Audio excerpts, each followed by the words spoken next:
Innal hamdalillah nahmaduhu wa nasta'inuhu wa nastaghfiruh wa na'udzu billahi min shururi anfusina wa min sayyiati a'malina. Man yahdihillahu fala mudilla lahu wa man yudlil fala hadiya lahu. Asyhadu an la ilaha illallah wa asyhadu anna Muhammadan 'abduhu wa rasuluh. Allahumma fassalli wa sallim wa barik ala hadzal nabiyil karim wa ala alihi wa ashabihi ajma'in. Fa ibadallah usikum wa iyaya bittaqwallah faqad fazal muttaqun. A'udzu billahi minasy syaithanir rajim. Bismillahirrahmanirrahim. Ya ayyuhalladzina amanu taqullaha wa tanzur nafsum ma qaddamat lighad. Wattaqullaha innallaha khabirun bima ta'malun. Wa qala aidan a'udzu billahi minasy syaithanir rajim. Bismillahirrahmanirrahim. Laqad khalaqnal insana fi ahsani taqwim. Amma ba'd. Puji syukur kita kepada Allah Subhanahu wa ta'ala. Pada siang hari ini Allah Subhanahu wa ta'ala masih memberikan kita rahmat dan karunia-Nya. Dan Allah Subhanahu wa ta'ala sangat mencintai diri kita, karena diri kita senantiasa dekat tunduk kepada Allah Subhanahu wa ta'ala. Dan bermohonlah kepada Allah Subhanahu wa ta'ala untuk kita, agar Allah mewafatkan diri kita dalam keadaan husnul khawatimah, dalam keadaan terbaik dan terpuji di mata Allah Subhanahu wa ta'ala. Pesan Nabi, siapa yang mampu mengucapkan di akhir-akhir kehidupannya dengan mengucapkan kalimat tahlil la ilaha illallah, pasti dia akan masuk ke dalam surga Allah Subhanahu wa ta'ala.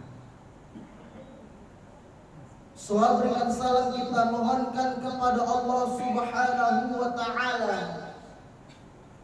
agar senantiasa tercurahkan kepada Rasulullah Muhammad sallallahu alaihi wasallam. Allahumma salli wa sallim wa barik ala hadzal nabiyil karim wa ala alihi wa ashabihi ajma'in. Ya Allah, saksikanlah kami di masjid takwa ini ya Allah. Lisan kami, bibir kami, perkataan kami masih menyebut nama kekasihmu Rasulullah Muhammad sallallahu alaihi wasallam. Maka izinkanlah kami ya Allah bisa bertemu dengan kekasihmu pada hari kiamat ya Allah, lalu membawa diri kami ke dalam surgamu dengan penuh ampun dan rahmatmu ya Allah. Hadirin sidang Jumat yang berbahagia yang dirahmati oleh Allah Subhanahu wa ta'ala, khatib menghimbau untuk kita semua dan khususnya bagi diri saya sendiri, agar kita bersama-sama menjadi orang-orang yang bertakwa dan jangan sampai kita meninggal dunia sebelum Islam yang sebenarnya. Hadirin sidang Jumat yang dimuliakan oleh Allah Subhanahu wa ta'ala, Allah menjelaskan Al-Quran surah Tin, pasti kita hafal ayat tersebut. Sesungguhnya Allah Subhanahu wa ta'ala menciptakan manusia itu sebaik-baik bentuk. Ada seorang ulama, nama ulamanya adalah Profesor Dr. Anas Ahmad Karzon. Beliau menuliskan sebuah kitab Tazkiyatun Nafs. Beliau adalah dosen Ummul Qura Makkah Mukarramah dan spesialis psikologi Islam. Apa yang disampaikan beliau? ada beberapa hal Allah Subhanahu wa ta'ala sangat memuliakan manusia. Yang pertama adalah Allah Subhanahu wa ta'ala memberikan kita otak dan akal. Ketika Allah Subhanahu wa ta'ala memberikan kita otak dan akal, apa yang kita harus kita lakukan? Kalau kita berpendidikan dari mulai SD sampai perguruan tinggi, sampai gelar profesor, kalau tidak disandingi dengan iman dan takwa, ternyata ilmu tersebut tidak akan pernah berkah di hadapan Allah dan di hadapan manusia. Makanya kalau ada yang mengatakan ketika Allah menitipkan dia ilmu pengetahuan, lalu dia ketika dia berbicara menyakiti hati umat Islam, ketahuilah sesungguhnya ilmunya itu tidak akan pernah berkah. Hadirin sidang Jumat yang berbahagia yang dirahmati oleh Allah Subhanahu wa ta'ala. Makanya semakin tinggi seseorang itu berilmu, maka semakin tinggi juga bertakwa kepada Allah Subhanahu wa ta'ala. Ini yang pertama. Makanya ketika kita dititipkan oleh Allah Subhanahu wa ta'ala ilmu, maka jadilah kita menjadi hamba Allah yang senantiasa bertakwa kepada Allah. Makanya wajar hanya manusia sajalah Allah berikan otak dan akal. Selain daripada itu tidak ada. Hewan apalagi tidak diberikan Allah Subhanahu wa ta'ala akal. Makanya kalau Allah Subhanahu wa ta'ala memberikan kita otak dan akal, maka perbuatan kita innalladzina amanu wa 'amilus sholihat. Ketika Allah sudah menitipkan kita ilmu, lalu kita melakukan amal-amal soleh, itu paling Allah cintai. Ini yang pertama. Yang kedua, pesan Profesor Dr. Anas Ahmad Karzwan adalah Allah Subhanahu wa ta'ala memberikan kita dua pilihan. Makanya kata Allah, fa'alhamaha fujuraha wa taqwaha. Allah memberikan kita jalan ke neraka atau jalan ke surga. Makanya kita jangan pernah kita tinggalkan doa Rabbana la tuzigh qulubana ba'da idh hadaitana wa hab lana min ladunka rahmah innaka antal wahhab. Ya Allah, Engkau telah berikan aku petunjuk ya Allah. Maka jangan Engkau sesatkan lagi ya Allah setelah Engkau memberikan aku hidayah ya Allah. Jangan pernah lepas doa itu. Karena kita tidak tahu sampai kapan hidayah itu masih ada dalam diri kita. Jangan pernah kita merasa ini paling soleh daripada orang lain. Tidak ada jaminan ketika kita di akhir kehidupan kita masih beriman. Sedangkan anak kiai saja, ketika sudah diberikan anak kiai itu pendidikan yang sangat bagus, agama yang sangat bagus, tapi di akhir-akhir kehidupannya dia bisa murtad. Siapa yang bisa menjamin hidayah itu? Sedangkan Nabi Ibrahim alaihissalam ketika memberikan nasihatnya kepada ayahnya, ayahnya sangat menolak kebenaran. Apalagi diri kita yang belum tentu ketika di akhir kehidupannya bisa mati dalam keadaan beriman. Hadirin yang berbahagia yang dirahmati oleh Allah Subhanahu wa ta'ala. Maka berdoalah kepada Allah. Ya Allah, jangan Engkau timpakan diriku ya Allah dalam keadaan kemusyrikan ya Allah. Ya Allah, jangan Engkau timpakan diriku ya Allah dalam keadaan kehinaan ya Allah. Itu kita senantiasa berdoa kepada Allah Subhanahu wa ta'ala. Makanya manusia yang paling rendah hati di mata Allah adalah Rasulullah Muhammad SAW. Kenapa demikian? Ketika itu Rasulullah menyampaikan kepada para sahabat, wallahu inni astaghfiru wa atubu ilaih.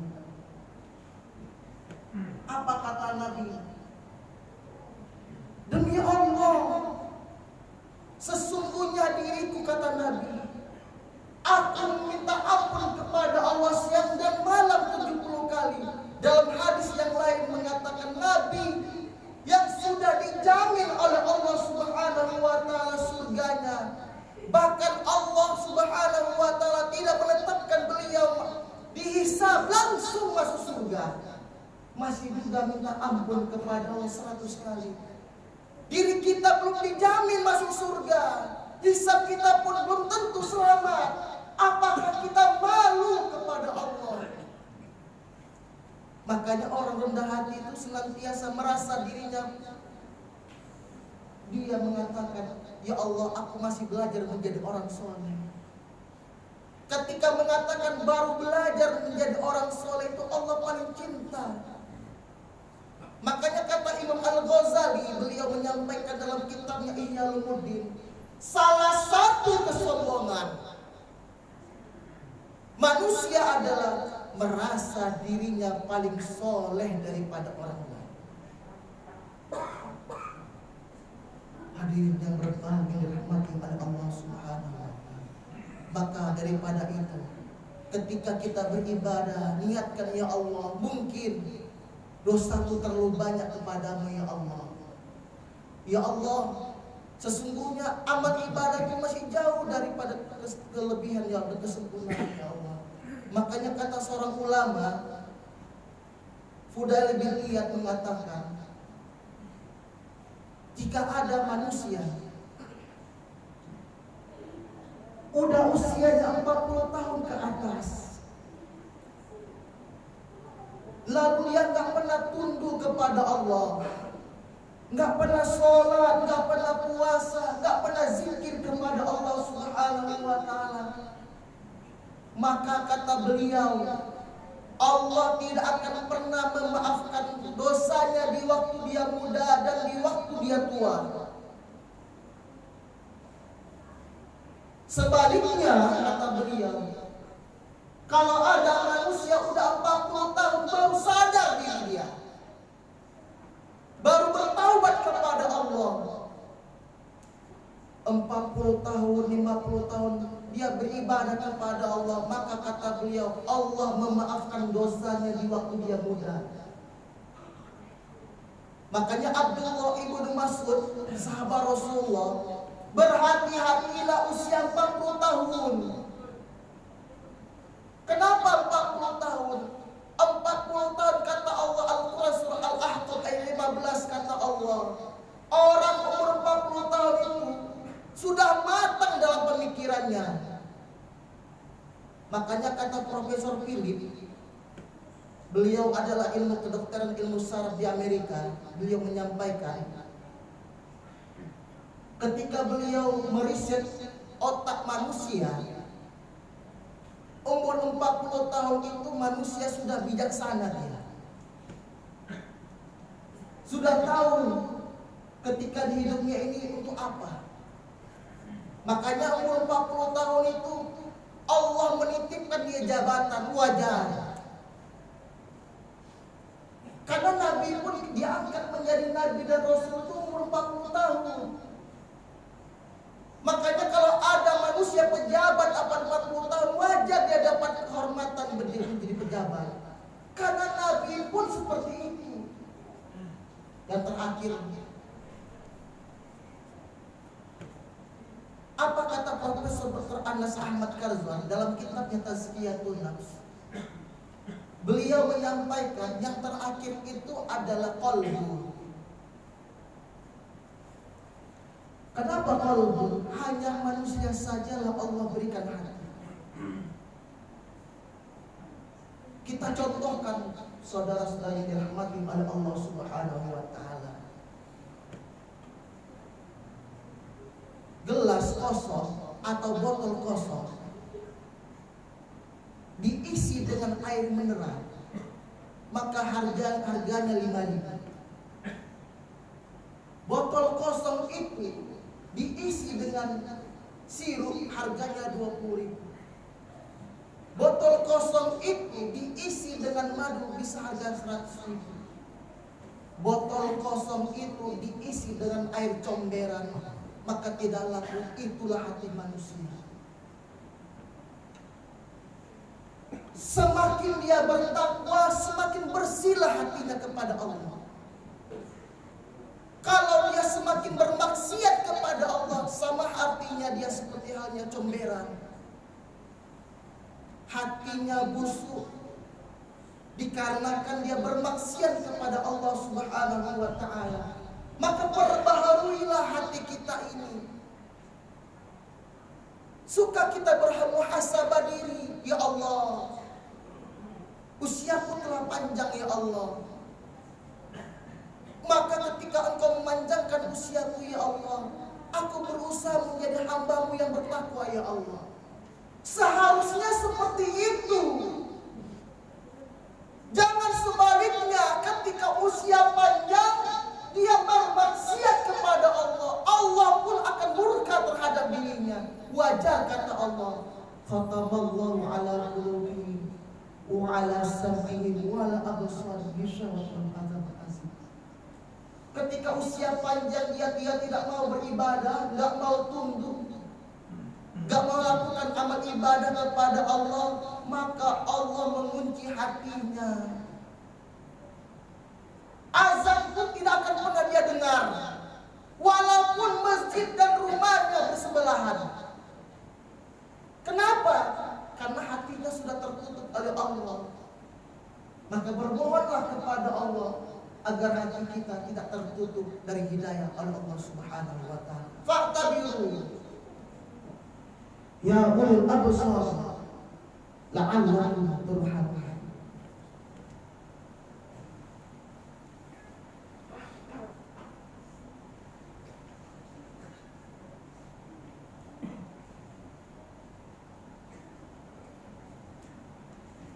Alhamdulillahilladzi arsala rasulahu bil huda wa dinil haqq liyuzhirahu 'ala ad-dini kullihi wa kafaa billahi shahida.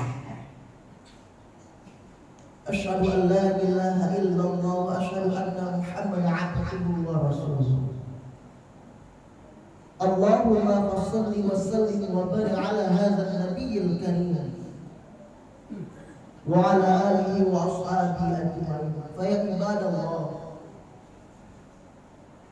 usikum wa iyaya bittaqwallah faqad fazal muttaqun. A'udzu billahi minasy syaithanir rajim.